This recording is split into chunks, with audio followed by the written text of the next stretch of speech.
Hello, welcome to WGSN-DB Going Solo Network. You're listening to newstreamingnetwork.com, and I hope that you guys uh, gosh, you guys have been with me for so long, and I want to thank you so much for joining us.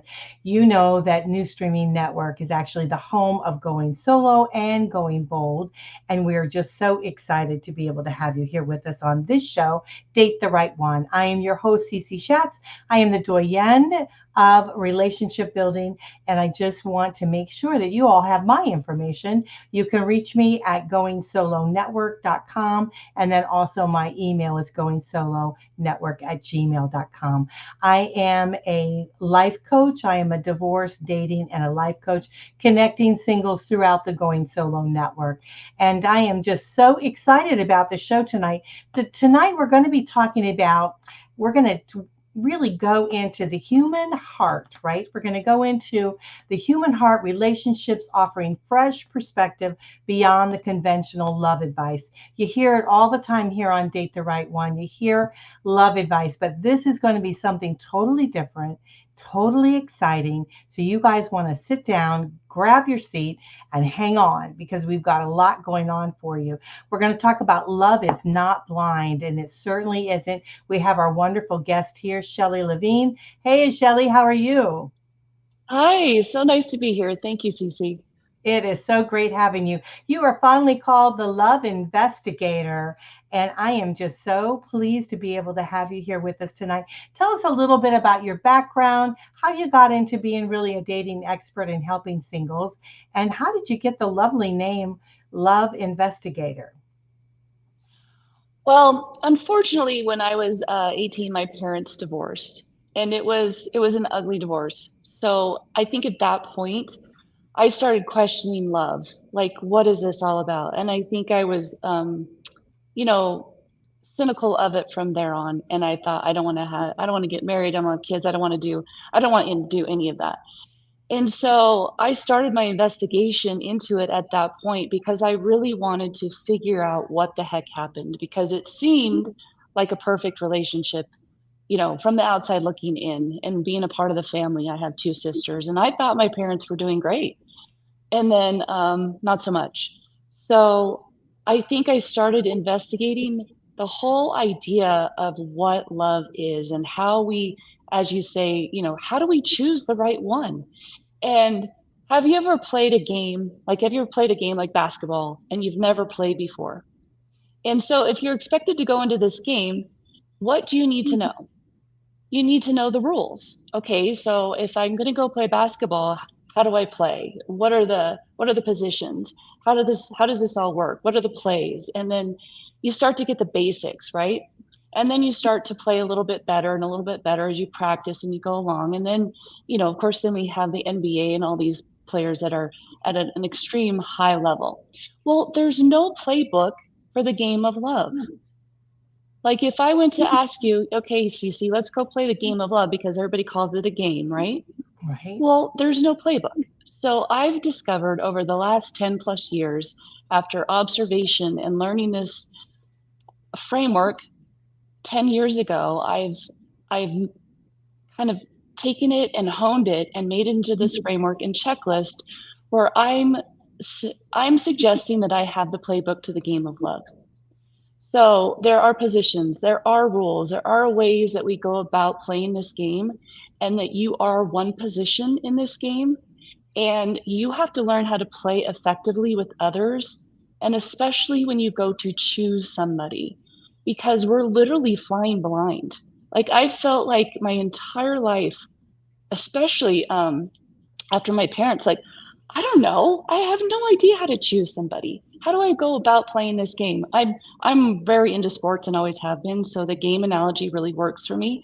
And this investigation into this for the last 10 years has just opened my eyes to what's really happening underneath all of our relationships, not just love, but especially love, because I just love the subject because I like people, and I have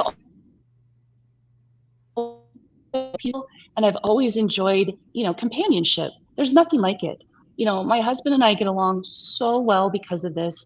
Our two daughters have learned this framework, the four cross love framework, and they use it every day to how they navigate relationships with their friends, when they meet somebody, and they can learn how to have empathy and sympathy and get along with people at such a higher level because of it. So that was kind of a long, No, but wonderful. yeah, that's how I've gotten into it, and that's how it started for me. Unfortunately, with a bad event, but it's turned out to be the most amazing thing in my life, and I'm so passionate about it. I'm so pleased that you're sharing that with us today. And those of you, I want to make sure that we share her website. It's For Cross Love. And you can reach her at fourcrosslove@gmail.com. And that's number four, and then cross, CROSS, and then love, of course, LOVE.com. Yeah, you've got like you call it a framework, right? So it's really a Mhm. complex, like the complex dynamics of love and relationships. So share with us a little bit about that type of framework, because I think it's totally something different that we haven't heard before. Well, what I've discovered, it's a more of a systematic approach to love. It's more of a scientific approach, which I think we kind of need Mhm. because, as I said, we're flying blind, just hoping and praying, and you fall. Do we fall? Fall into it. Just it's get the zing. You meet somebody. Well, I think what I've discovered is that there's these four positions, and we attract to the opposite of us for a very good reason. So the four positions on the compass of love are north, east, south, and west. So it's really easy to remember. And these four positions, north, east, south, and west, we're attracted to the opposite for a very good reason. It's because there's something about the opposite of us that fulfills that part of us that we know we aren't, and that we can't be. I think the biggest relief that I discovered going through this is that I'm not all four positions. I'm just one, and I don't have to necessarily worry about the other three positions, and that's why they exist, so that we can coordinate action and relate to each other within this framework. So the framework is the four positions in the cycle of interaction of the human communication. So let's just say, well, I'll take an example. So Cece, let's go have some dinner. So that's the idea. So this is the start of the cycle of interaction and communication between humans. And we say, okay, let's go have some dinner. And then you go to the east position and you go through all the possibilities. Okay, well, we could have Thai, we could have burgers, we could go to, sushi. And then we decide, okay, let's go have sushi. I love sushi. I don't know if you do. And No. then Okay. the idea, then you go do the action, the actual thing.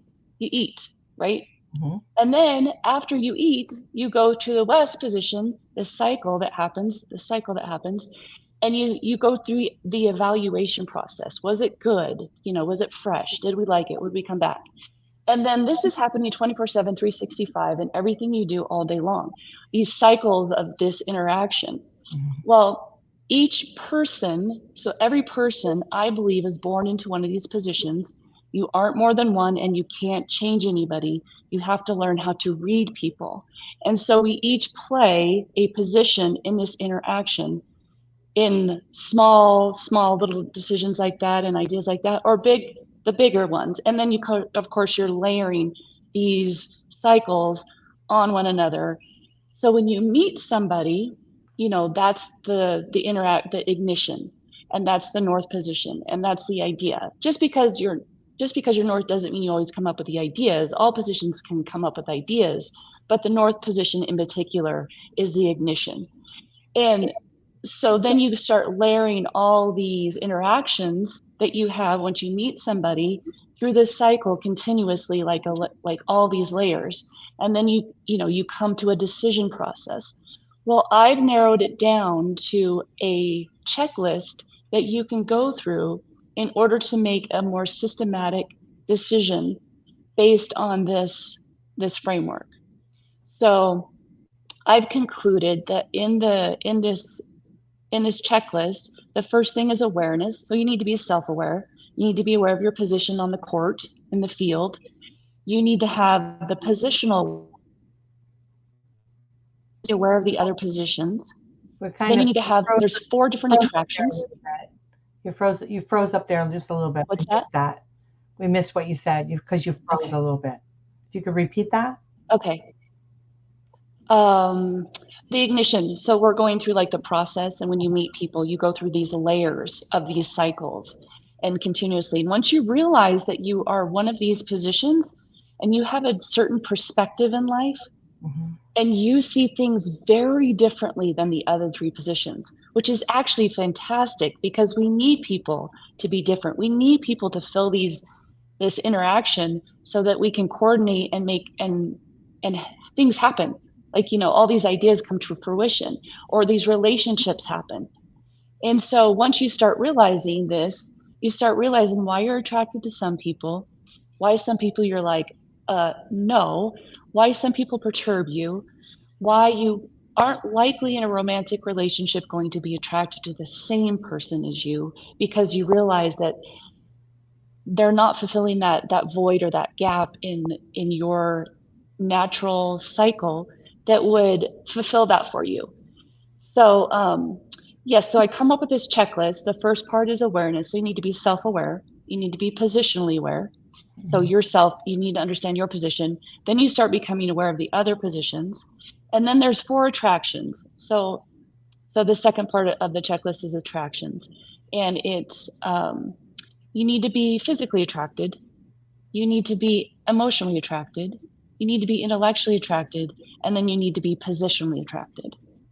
So that's the second part of the checklist. Hmm. And then the third part is interest. You got to have this some same interest. Not all. I mean, if you like going out and, going to the beach, it'd be nice if the person liked to go with you. And I have a whole way to kind of ask these questions about interests, no matter hobbies or games or books or movies or whatever whatever you like. It's really important. And then the fifth one or the fourth one is values. You need to have some similar values in how you look at life, right? I mean, that's important. And then the fifth one is effective communication. You have to kind of analyze how you go about communicating. And if you feel good about if they communicate well with you and if you communicate well with them, you feel heard. So I have a whole like way you can look at that. And then the sixth point, of course, is choice. Then you decide. So going through this whole checklist, you can take to me, in a more effective sort of systematic approach to understanding relationship and really feeling confident about choosing the right person. Okay. Does that make So, sense? yeah, it does. And I think it's really great. The only thing I'm a little bit confused about is how do you determine? So, are you determining whether you are a north, a south, a east, west person? I mean, are you trying to determine like which you are of those? Yeah. So in my book that's coming out in a couple months, I have Mhm. these very long, elaborate descriptions, and Okay. it's very nuanced. Um, and so it's how you go about operating in life. Kind of say it's your human software, Mhm. and it's how you negotiate things. It's how you look at life. It's how you respond. It's how you react. And we all have this basic survival concern, and each one is very different for each position. And so we go about life. If our survival concern is perturbed, we get defensive and we get in survival mode. And so once you understand that, you can kind of look at what's happening around you, and you can navigate life more effectively, not only with your partner, but with yourself, and how you start recognizing what's going on for you and how you look at things and how you interact with people, and you can come to conclusions and ways to relate with them so much faster. And it's such a relief. It was such a relief for me when I realized this, because I was like, oh, well, that's why that person didn't necessarily like me, or I didn't necessarily get along with them. Or you come across people that you're like, wow, that was really refreshingly easy. I'm sure we've all been in situations like that where you're like, huh, well, that was fun. And I just met them. And I think in relationships too, we come across people who are like, wow, I really enjoy being around that person, but we have no idea why. It's just a feeling. But what I've come to is these feelings are going on for a very, very interesting, definite reason. I feel I feel like after studying this and observing this for the last 10 years, there is a definite reason that we are attracted to certain people and not to others. Hmm. Besides, you know, personality, personality is very interesting. I believe this is biological, like it is part of our human operating system. Hmm. Personality is layered on top of that. Okay. So as we're moving forward in dating, right? So when we Mhm. start to understand what we are, whether we're north, south, east, west, then we can start determining which one of those would be better suited for us. So then we become, you know, familiar with that type of individual. So we know who to be looking for, right? Absolutely. Yeah, I think it is, we're able to narrow it down very quickly. Hmm. Yeah, it's very Yeah. interesting. Yeah. So when is your book Yeah. coming out again? Probably in a couple months. Okay, Yeah, that'll I'm be just going through that'll the process. yeah. I really want to have it available in an audiobook initially because so many I love audiobooks. I think that's almost the only way I look into listen to books anymore. So I'd love to have that done first Yeah, and then you know, put it on Amazon and that would be great. yeah, And what's I'm the name of the so book? excited for Do you it's know? called Love is Not Blind. I'm Okay. sorry, go ahead. No, Love is Not Well, Blind is the name of it. it's called Love is Not Blind, You Are. Open Mhm. your eyes, win the game of love, be happy because that's what we all want, you know. Right. Love is only everything. Mhm. That You is know, great. it's the number one thing that's written about, sung about, talked about. We're, you know, falling head over heels into it. You know, everything, it's everything. And I'm so excited about this book. I can't stand it. It's taken me a long it's taken me a long time to really narrow it down and get it, you know, where I want it because I'm a bit of a perfectionist, but yeah, I'm super excited. Great. So now on your website, we can probably find the information there also. Am I correct? Yeah, so on my website right now, I have you can sign up for a love letter.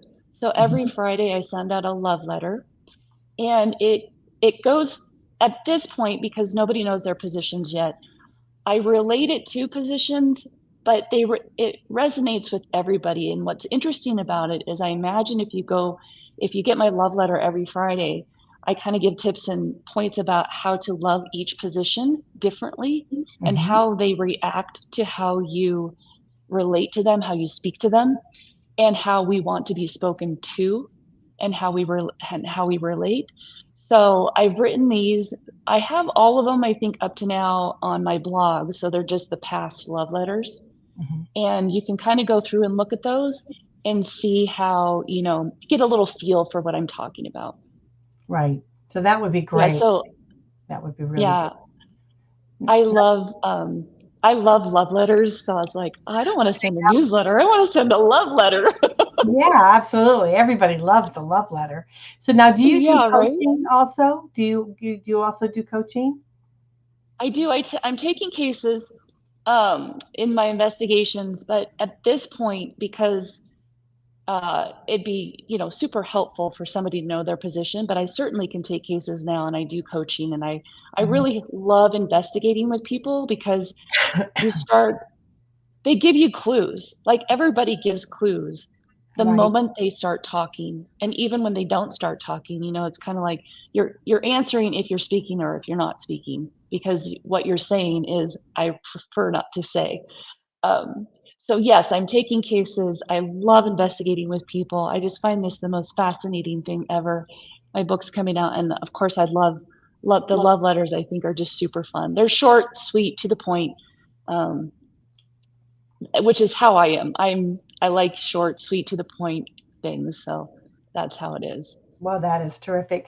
Well, everyone, we're going to take a short break. When we come back, we're going to talk to Shelly just a little bit more. Maybe she can share with us those love letters. That would be nice to be able to kind of hear a little bit more about that. So, you guys are listening to WGSN-DB Going Solo Network. This is the newstreamingnetwork.com, and we'll be right back.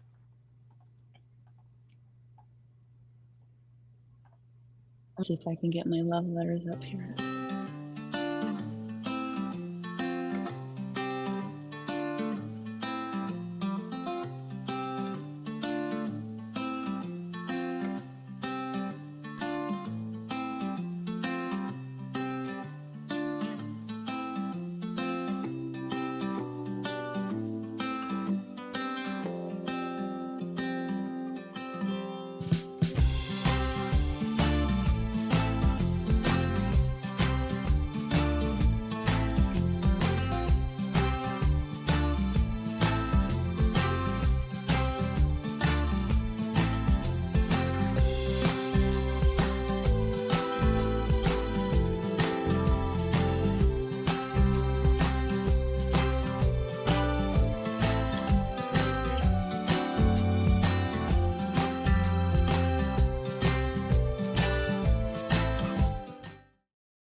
Welcome back. You guys are listening to WGSN-DB Going Solo Network. This is Date the Right One. I am your host, Cece Schatz. I am so pleased to have you here with us tonight. You are listening to the new streamingnetwork.com. Today we're talking about Love is Not Blind, and we have Shelly LaVigne with us. She is the love investigator, and she has this great framework that she's established where you can do like north, south, east, west. What are you? What are you? Are you north? Are you south? Are you east? Are you west? And she's going to help us try to determine that a little bit more with her love letters here. But she's got a brand new book that's going to be coming out in a few months. It's going to be audible so that you guys can actually go and listen to it. That would be great. But I also want to share with you before we get too into it too deep that she has a free gift for us here, and we want to thank her so much for doing that. If you go to her website, she has a free gift that includes 2 videos from her upcoming book, a peek into which of the 4 positions are you, what the 4 cross love checklist is, and how you can use it to win the game of love. And so we want to thank Shelly for sharing that with us. So her website, of course, is www.4 number 4 cross cross love love.com. So go check that out. Get your free gift. It's just like I think it's like /gift, and you can get that there. And you want to make sure you get that because you get the checklist, and so that you can start to understand what are you. And so there's 2 free videos there for you. So Shelly, tell us a little bit about these love letters because it sounds so interesting, and try to give us a little bit more insight as to what are we, north, south, east, west? What are we? Well, so 4 cross is the 4 positions in how we cross, how we interact, how we engage, how we navigate life. And so to it's the positions are so nuanced, it's hard to, I can tell pretty much as soon as I meet somebody. But it takes time, just like any game, to really get the nuances and understand it. It's like playing chess. The first time you play, you're pretty bad, but you start to realize what the positions do and how they move and how, to becoming a grandmaster, right? So the love letters are all about how to really think about from the other person's perspective, from each position. So I write them so that you can kind of get a look into the other positions and also how you might be looking at life. And it helps you in relationships because you start seeing how very different these 4 positions are seeing life. And what I found really fascinating about this is that, everybody kind of thinks there's the one, oh, I got to find the one. Well, if you think about it, and there's really only 4 positions in the game of love, you have a lot of different options when it comes to finding the right partner. And I think this kind of opens up that possibility even more. And it kind of takes the responsibility on us to recognize that and realize, I think we shun some people, or we don't allow people into our lives sometimes because we think something's perturbing about them, or we don't like something about them or something. But I think what this will do is help you have empathy for so many more people. What it did for me is I realized that I was looking at people very judgmental. I was kind of a judgmental person. And it was because Norse have a tendency to look at people assessing versus really listening and trying to promote that relationship. So I think what it did for me is I started understanding people at a whole different level, and I started appreciating them at a whole different level, not just, relationships as far as romantic, but everybody. And so my big goal in this is having more empathy for people. So these love letters that I send out every Friday are really to help with that empathy, to really help people see that you may not agree with somebody, but that doesn't mean that they're wrong and you're right. And I think that, our culture has this very contrary approach to life. Like we're supposed to be independent all the time and think for ourselves. Well, yes, But I think more importantly, we need to recognize and have empathy and understand people so that we can work with people more effectively. Mhm. Because I think I hate this term, we throw the baby out with the bathwater if we don't agree with somebody and they have a different point of view. Well, that if you understand where they're coming from when they say these things, you can have a better understanding of why they're saying it versus having this just, reaction to it. So Yeah, the whole point of these love letters for me is this understanding. I'm hoping and praying for more understanding for people. yeah. I think often, when we're out there dating, right, we tend to, if something, and you and I talked about this at the beginning of the show, right? If something doesn't work for me, we might think it's a red flag. We want to say this negative thing. And we talked about this earlier, and that it may not be a red flag. It just may be something that is a deal breaker for me, but it may possibly not be a deal breaker for somebody else. And so that doesn't make this person, like a bad person, or something like that, and we often kind of make the other person feel like they're inferior or they're wrong or they're something, and that's not true. It's just they just happen to not be the one for me. And I've met many individuals that are wonderful individuals. I mean, truly great people, but maybe just not the right person for me. So, and that doesn't make them, wrong, right, or any indifference. It's just kind of the way it is. But I think if we can have a more understanding, because we often say, oh, if we know what we want, then we can find what we want. But the reality is why do we want that? Why is it? And I think what you're saying Exactly. in the information that you're giving to us is that we can better understand why we want that. Why is it important to us?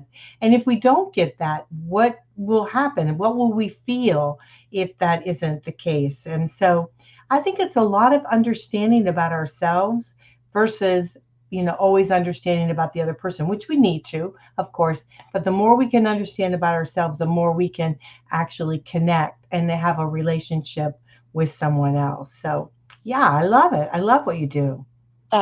That you're so spot on when you say that. That's just 100% true because I think the biggest thing that we need to understand ourselves first because if we don't understand ourselves, we don't know what we want, we don't know how to go look for it.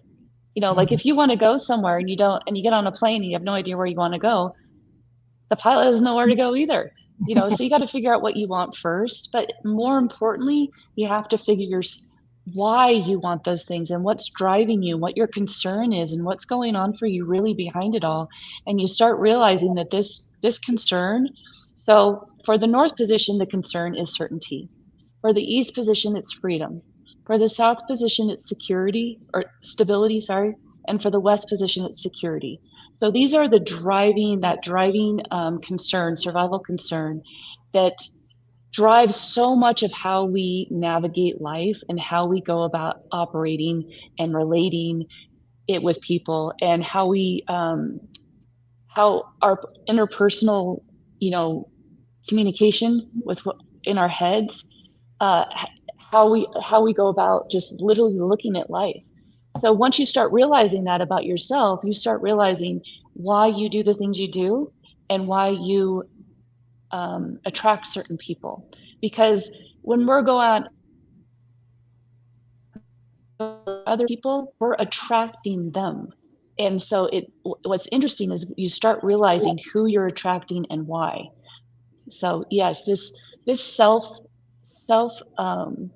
awareness is huge. It's the pivotal part of this, and I say this in my book. It's the first thing that you really have to understand, because without that, it's almost impossible to go about playing a game of love. It's like if you went on the basketball court and said, I don't want to play the way you guys play. I'm just going to go do it the way I do it. They'll be like, no, you can't play with us then. You have to learn, you have to learn to play your position, what your role is, how you play best, that you do play for your position best from from that perspective. And then you learn how to play with others, and then you learn how to play the game with some finesse. And it's so much fun. Like once you start realizing this, everybody you meet you're like, oh, what position are they? And then you start to recognize how they're kind of thinking about it, and you can talk to them in a way that helps like this smoother relationship from the get-go. And it's just I mean, our daughters use it constantly when they meet their friends, because we're like, oh, if they're that position, then they're obviously thinking in this way, and this is a concern for them, so let's alleviate that concern so they're not perturbed. Yeah, it's fascinating and so much fun. I can't wait to play with other people and people start recognizing this, because I know for me and my husband and my daughters, it's just been absolutely eye-opening. And just, it's every time we meet somebody, so what position do you think they were? It's hilarious. That's very Yeah. neat. So tell us again, what is the north? What is the north again? The north, south, what is it?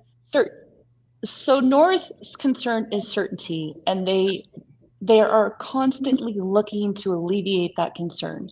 So they're driven and they're black and white and very determined. East is freedom. So their concern is they like their freedom there. They're always looking to, they're fun, energetic, approachable. Like my daughter is an East, and when she was little, every time we go to the pool or something, she's like, I can't wait to meet new friends today. I mean, she literally would say that. You know, she's just very outgoing and fun and charismatic, and their concern is freedom. She didn't do well in public school because she loves to talk, and she doesn't like that confinement. So for South, it's stability. Souths are very supportive, emotionally kind, loving. Not that everybody else isn't. Everybody has all these traits. It's just that for each position, they offer this in this cycle and sequence. This is their offer. This is how they show up.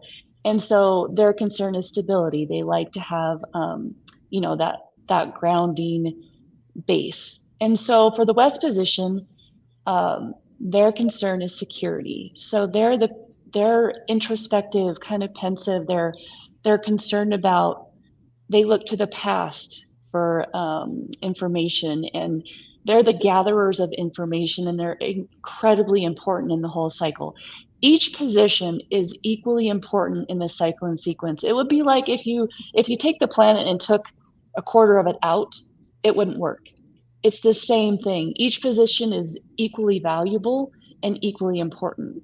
And that's super important to remember, because everybody kind of thinks that their position or their viewpoint is always the most important, and it's not always so. But recognizing that this is happening, you can start seeing the cycle and how it's going and how it's working, and how you only need to contribute at a certain time for a certain percentage, and then you kind of need to let the cycle happen. So once you start to see this happening, you can recognize that and not interrupt it. Does that make sense? Yeah, yeah, I Did that believe kind of so. help you look at it? But I wonder, what about someone's past, things that they've experienced in life? Does that affect them as to what they are? If they, were they once, a North and then they became a South? I mean, due to the I don't things that have I happened don't in their believe so. I think that, the things that happen in our life certainly have an effect on us, for sure. Like my parents' divorce did, but I was born a North. I've always been a North, and now that I see it, it's absolutely clear for me. And we don't choose. Oh, I'm sorry. You're just breaking up a So, little. and that is a question a lot of people. Yeah. Okay, so uh, I do believe that we're born into these positions. I've Mhm. always been a North, and now that I look back on my life, I've I've always operated from this position. But yes, 100% things have an effect on our lives. Of course they do. But I do believe that we're all always biologically operating from this perspective. So, I mean, the way I look back at my life now, I'm like, oh, yeah, of course, now that I see it, that's how I was operating. But I do get that concern a lot, because I think a lot of these personality tests kind of give you the spectrum and these Mhm. variations, because you can't definitively say that you are one of them. But I do believe you are one of these positions, and the quicker, or the, like, if you went to play a game and you knew your position, you could play so much better, faster, effectively if you accepted that and then went, well, that's interesting. So if that's the case, then and you start playing with the other positions, you can play so much better, faster, effectively. And in my opinion, it's like you win the championship of love. Like that's what Right. you want. Right. And I have with my husband, who's actually an East, we're actually a 90-degree. And we were married 9 years before I knew this, or we knew this. It becomes so clear and apparent after I've realized this, what was happening in our relationship. And I don't know, because we're both on offense. So North and East are on offense, South and West are on defense. Two people on offense are always looking to the future, are always living in the now. So the South and the West are on defense, and they're protecting. So this is getting more in depth as far as the positions and everything goes. But if that kind of helps you look at it a little bit better, than being on offense and defense. Right. I, So you I would be don't more go ahead. attracted to someone with the offense. So if I was the North, then I would be more attracted to someone with On besides defense. the East because they're more of an offense versus a.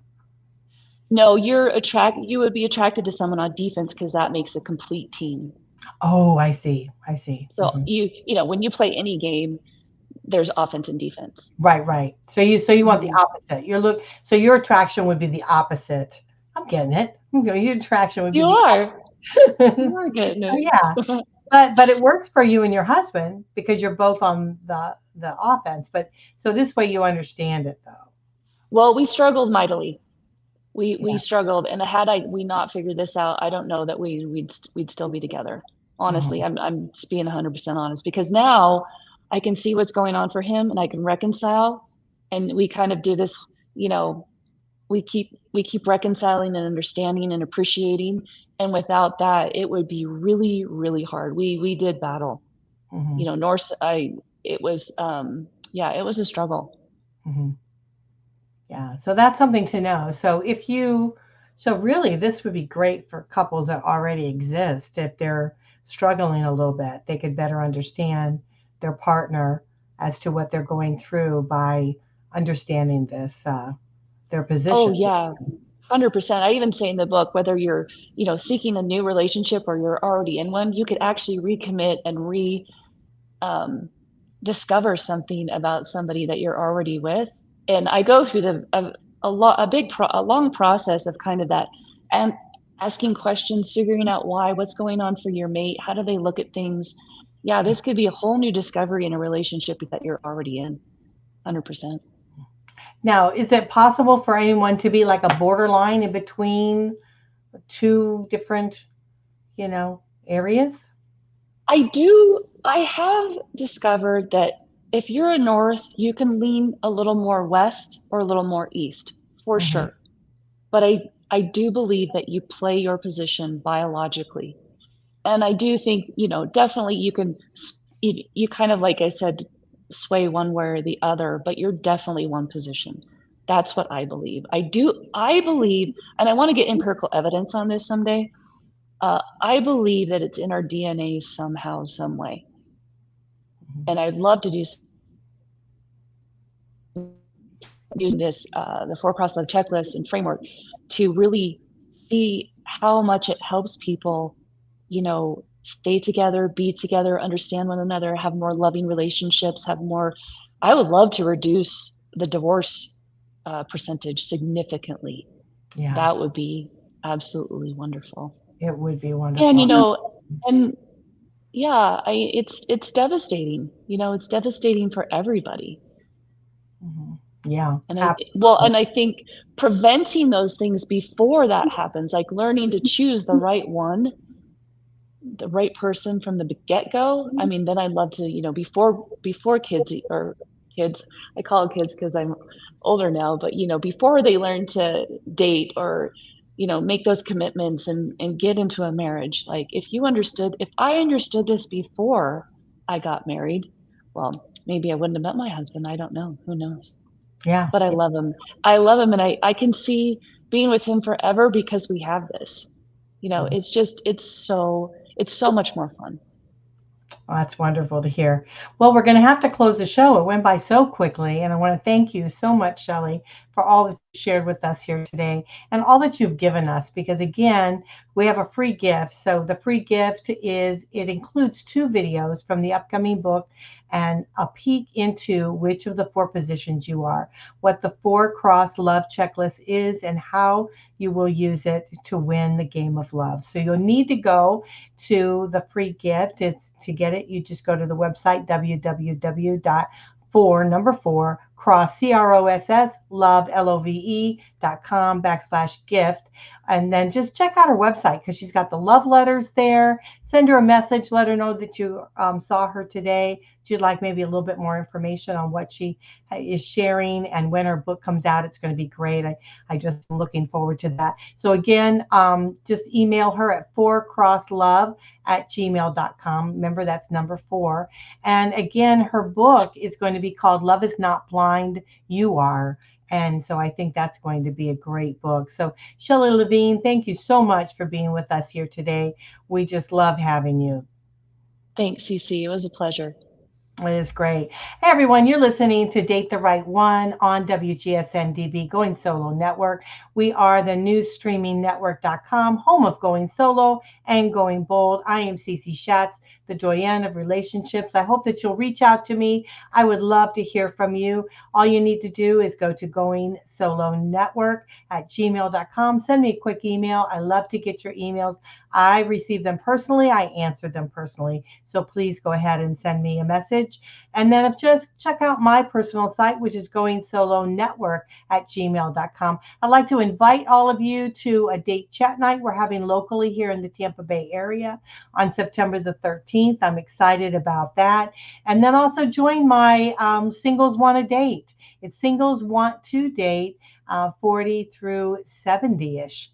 And so join that site. Just go to goingsolonetwork.com and join it. We'd love to be able to have you do that. And then also we have the Going Solo Travelers, and we'd love for you to join us if you feel like traveling with some single people. We would love to be able to have you do that. So I hope you enjoyed the show tonight. Again, date the right one, and we'll catch you next time. Bye for now.